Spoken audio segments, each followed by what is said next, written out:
Ja nüüd väike vihje neile, eriti Toomas Kirsile, kuidas teha vahet varjatud ja lausreklaamil.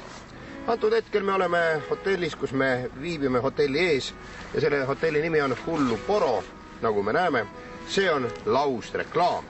Ja nüüd, Toomas, ole hea vaata, kuidas teha varjatud reklaami. Lihtsalt asetame käe nii ette. See on varjatud reklaam ja kui tahad vilksamisi ikkagi anda vihjet, siis korra ja jällegi nii. See on siis see kaunis hetk, kui saab kaameramees aega. Need on suusastajad, nad on pärit Walesist.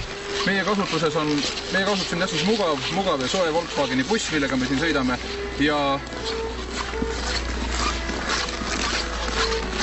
kuule, kus krudi neeb peale.